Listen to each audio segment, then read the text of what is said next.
I live with my dad right now, but I want to move out because it's hard to, have sex.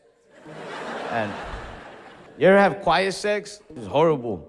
I lived with a girl once, and I remember her mom's room was right next to her room. The only time we could have sex was if I camouflaged the sweet sounds of love with my snoring. Every night I was in there like,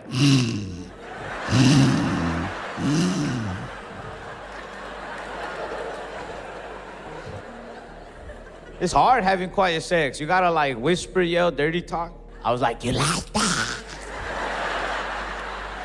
Sounded like a little demon. You like that, bitch?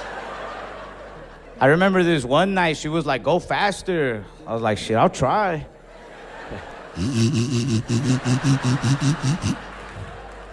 It sounded like we had baby pigs running around.